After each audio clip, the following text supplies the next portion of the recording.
Hey, what's going on, guys? The lighting isn't perfect here, but what is important is that the lighting is great down there. So I finally have my cylinder head inside. It's been relatively cleaned out. I'm going to be cleaning up the ports out here on the exhaust side and on the intake side, doing a bit of a valve job as well, cleaning out all the gunk from inside the valves. And as you might notice, one of them is missing because I already took them out just to figure out, to see how easy, or I've never taken out valves before, and I wanted to finally try out my Toyo tool, which was a freaking $100, but it was well spent because it makes taking these out so much easier, man, using the trusty old snap-on flashlight. So as you can see, it's pretty bad. It needs to be cleaned out relatively well, and yeah, so there we go. That's much better. So hopefully, guys, that's picking that up on there. And yeah, so we're gonna start off by removing all of the exhaust valves, I guess, then all of the intakes, and organizing them into sandwich bags and labeling them. I have a picture where I labeled exhaust, and then 1, 2, 3, 4, 5, and then etc. for the intake, same thing. So yeah, so first thing we want to do is flip the block over. Well, not the block, but the head. Alright, and as you guys can see, they are slightly oxidated, but it doesn't really matter because I have new retainers and valves and springs, so it doesn't really matter that they're getting slightly oxidized. Let me use just a flashlight, I guess, to help the phones flash out. So yeah, this video is basically going to be just a full disassembly. I should probably get those spark plugs out, and yeah, so let's start taking out the valves. I started over here on the exhaust side. There's a little bit of crud in there, but nothing too bad. I can probably get that out with my rotary tool, which I'm going to be using to clean up the ports on the intake and exhaust, and so on. So let's get to removing the valves on the exhaust side, I guess. Probably doing this on the floor is not the best environment, but I don't really have a choice. I don't have a workbench or anything, so and I just messed up the box. Well, some of you guys might remember, this is my Toyo tool, valve tool that works on a 1ZZ, 2ZZ, and I don't remember what other engines it works on, but I believe it works on 2 other ones. And this is an awesome tool. I tested it out already with one of the valves, this one right here, and it took it out surprisingly easy. And from what I understand, I believe this is the removing side to remove the valves, and then if you pop it out, that's to install them, because they both have magnets actually, which is really cool, and it helps keep those keepers in place and not, like completely fall. So let's start out by removing all of these valves, and let's start off with that one right there. Alright, just to give you guys a close-up, let's start with that one right there. So what I'm going to do with this side is just completely push down on top of the valve evenly, and just trying to find the right angle over here for you guys so you guys can see what I do. That, and just push down and compress the valve spring, and you're going to hear a click, and that click will means it removed the retainer for the valve. Come on, focus. Well, it'll remove the retainer, and it's going to remove, if you look inside of here, it'll remove the keepers for you and hold them in place so they don't go everywhere. because of the fact that basically the only thing I'm going to be reusing from that's OEM in the head are going to be the keepers. So I'm just going to keep the keepers separated between exhaust and intake in one bag. Hopefully there won't be an issue with it not going back in the particular valve area it was in, but yeah, so that's what I'm gonna do. I'm gonna put keepers and exhaust and intake keepers in two different bags because that's the only thing I'm gonna be reusing. I don't think I'll need to buy new keepers. Fingers crossed I won't. Alright, since I started with the exhaust side, I'm gonna continue taking off all the exhaust side valves, and hopefully this will work out. And well, I guess I'm just showing you guys organized exhaust side keepers. Just showing you guys the entire build as it goes. And for anyone that's wanting to do something similar with their Celica or MR2 Spider, they can follow along and use it as a general guide. I'm not an expert again, but trust me, I'm an engineer, bro. Student. Alright, so I'm gonna get started with these, and then we'll continue with the intake ones, and then we'll pop out the valves, you know, just so it goes by a little bit more linearly and easier to follow, and for me for reference whenever I do put this back together.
Alrighty, all of them are out except the last one, and yeah, so after that we're gonna pop out all the exhaust valves and just take a look at them, make sure none of them are bent, and then continue on with the intake side. And this is just disassembly in this video, guys. I'll compare the old parts and new parts in the next video, which I guess will be reassembly whenever I do get ready to reassemble this. I'm probably going to end up giving it another good clean inside of here and spraying it down with WD-40 after I get all this disassembled. Alright, so we have that last one right there, and I'm going to try to show you guys. These are small tiny springs, however they do require a decent amount of force to get them off. Valve tools usually also come in like a clamp style that you can just tighten down, and it will compress the spring, and then you can get them out, I guess, a little bit easier. But I think I prefer this. Luckily I think I'm strong enough, because I mean I've taken all of these out, so luckily I'm strong enough to compress down the spring. But it is a pretty, like, it must have a pretty it's a pretty tight compression spring, pretty stiff spring is what I meant to say. But let's see if we can push that down. And if you barely try it, you can't just, like, you have to put a pretty good amount of pressure on it. So, and when you do fail again, you need to get right over it. You'll hear that sound, and that will hopefully mean if you're doing this right, you'll get the spring out, which sometimes it'll stay in there. You'll get your retainer out, and in here you'll have your keepers. So I just wanted to give you guys a little shot of how each one came out. So luckily that one worked out. Alright, so the exhaust side is completely done. It's pretty much the same thing, I believe. If anything's different, I'll show you guys, but I'm gonna go ahead and just do a time lapse, I guess, of this. So sit back and enjoy, and I'll see you guys in a sec.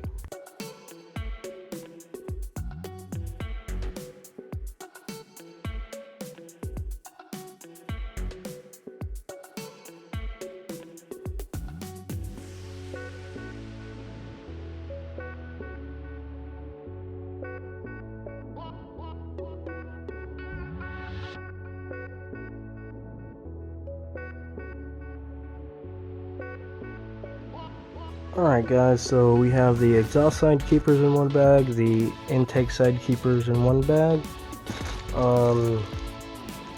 exhaust springs and retainers, intake springs and retainers, and man, this little valve tool does a really good job of removing everything and keeping track of your keepers to make sure like nothing goes flying anywhere, because sometimes they do tend to shoot out.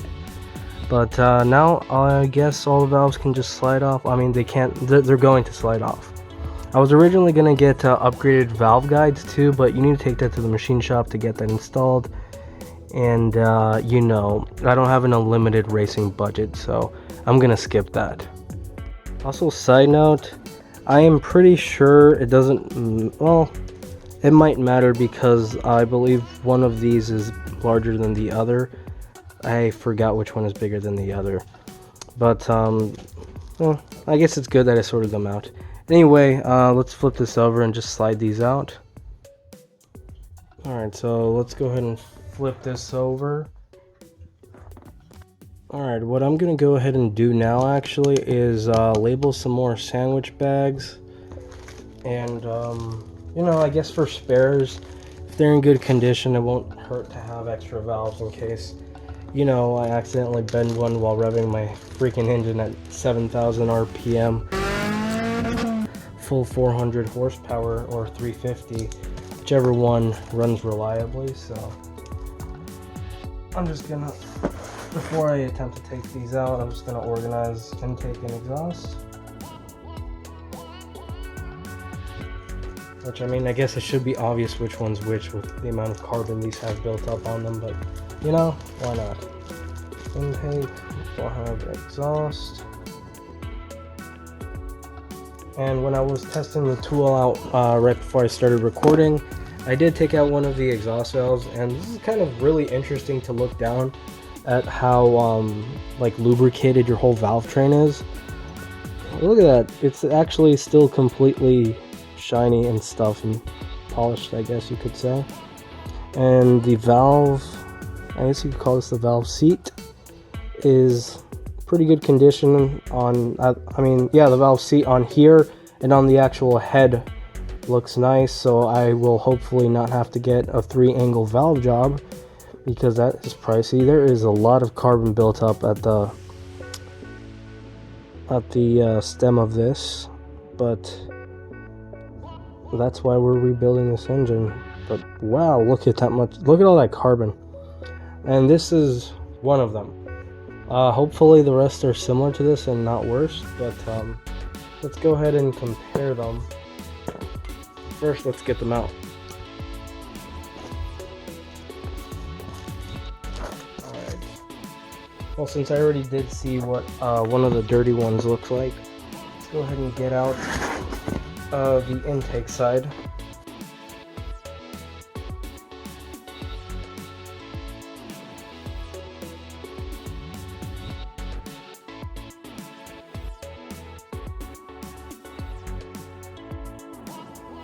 Alright, we got all of the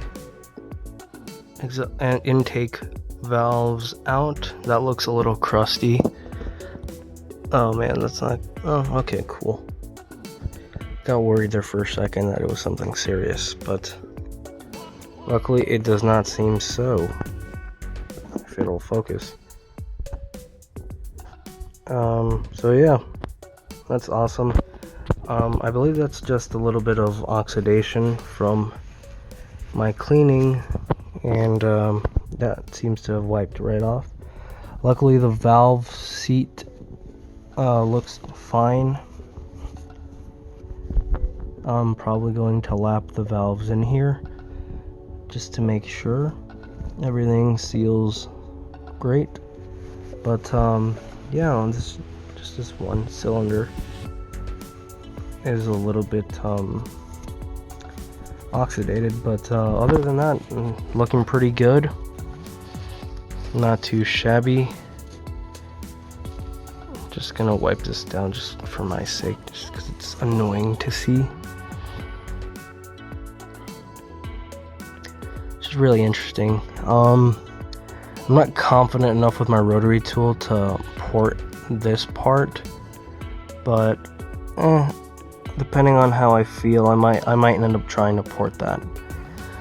But now let's pop out the exhaust ones and take a look in there and see how everything looks, because all of these valve seats, just for you guys that actually care about looking, look fine so far. Just everything's a little bit oxidated considering it sat outside for almost a year, but it was covered and everything was still sealed, so I mean, it's not like I left the head out just sitting outside. Alright, and actually, since we're here, let's look at the valves. Everything looks straight. Luckily nothing's bent, even though yours truly was a teenager once and revved the crap out of this engine. But luckily I did take care of it most of the time, 99% of the time. Because this 1ZZ was the first generation in 2000, not the first generation, I believe the first one came out in 99 or 98. That was EFI and non-VVTI. So, well, this was one of the early 1ZZ engines, and they were infamous for burning oil, but I always made sure to keep my oil topped. But that is an anecdote for another time. My point is, I did take care of the car well, and luckily it kind of does show because nothing's broken so far. And the valves all look very straight, as you guys can tell. And let me look through it, not through the viewfinder, through actually in person. They're a little bit crusty for sure, a little oxidated. That's probably from me cleaning this recently, but oh well, I can just soak them in some carb cleaner, get off the oxidation. Just, I guess I'll store them for safekeeping, you know, in case I ever need to replace the valves. And there's nothing wrong with this set of valves. I just wanted to get a new upgraded set of valves because this is my first time building an engine. Once again, if anything goes wrong, I'd rather have a valve bend and not break, which is why I got the MWR ones. So let's go ahead and pop those out and check out the condition they're in. This is probably definitely not the best way to store valves, but I'm not going to be using these. I'm just keeping these as spares maybe, or I'll get artsy and make something out of them. Because, you know, engine art, I guess. And, you know, I just appreciate the engineering that went into this also. I'm a gearhead and engineer. So, anywho, let's go ahead and pop these out finally. And hope everything is straight.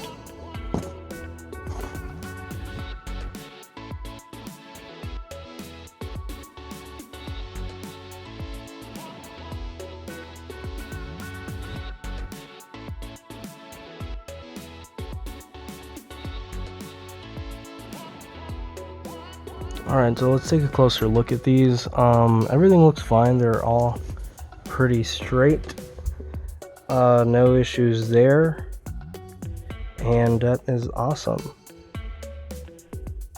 Every valve looks straight. The valve seat is looking pretty even in all of them. If we go over here and look at where they used to rest,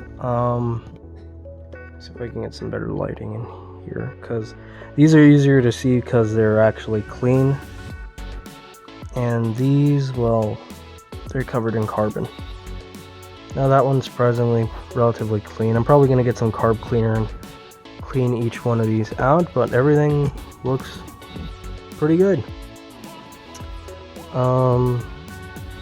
So yeah, luckily my head is in good condition.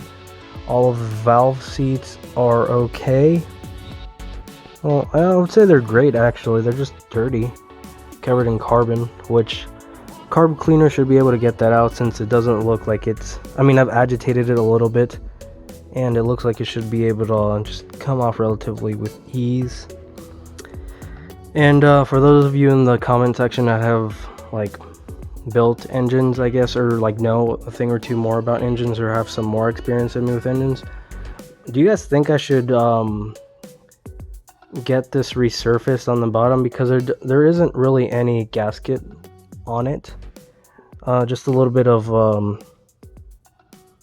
I guess from heat cycling, a little bit on the outsides right there, but overall the surface looks even. Let me know what you guys think down below, and luckily everything looks like it's clean.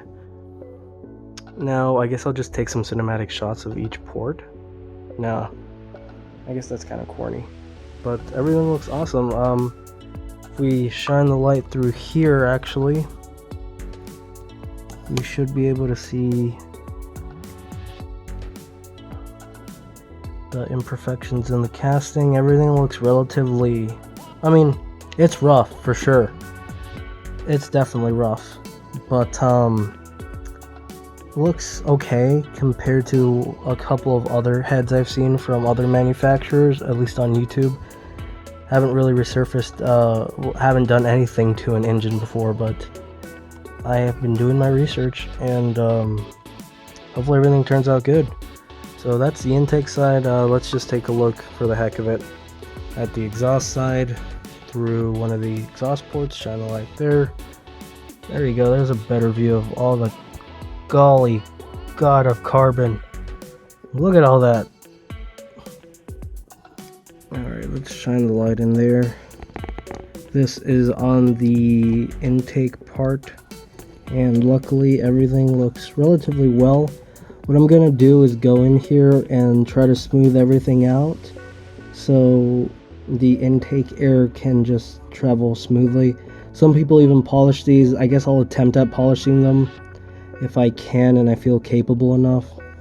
That wall right there, forgot what it's called, excuse my valve terminology, but the little divider in between, probably going to try to smooth that out, although it's really thin, so I don't want to try to mess with that. And let's just go look over here as well on the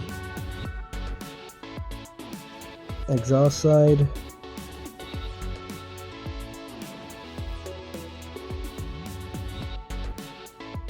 Yeah, not too bad, but since this is where the exhaust gases come out of, this is where the exhaust side, where, you know, the manifold goes, and all the gases are going to run into the turbo. I definitely want to port these for sure and get these all cleaned out. The intake, I definitely want the air coming in smoothly, so I will probably end up doing that as well. Peep my statics homework over there. I gotta get to work after this video. And yeah, hope you guys enjoyed this video and get a general idea. We're slowly moving. Also, don't worry about that. That's not my address if you Google it. But anyway, if you guys liked it, like it. If you didn't, I'm so sorry. Dislike it. Leave a comment down below of what you think. Luckily, we have a head that is in good condition, so I don't have to spend more money, because I have spent a lot already. Which, by the way, I haven't told you guys, my little bill up there from the shop was $1,000. Did I get ripped off? Who knows? They did treat me pretty well, and they did package my engine block relatively nice. Along with, behind that guitar right there is a polished crankshaft that was fully balanced with my Wiseco pistons and the connecting rods. So, I mean, it's been done. They have a really good reputation of doing their stuff well. So, we'll find out in the next episode. Stay tuned, guys, and I guess the next episode of the head series is going to be porting and cleaning what I can inside of here. So stay tuned for that. Peace, and I'll see you guys in the next one.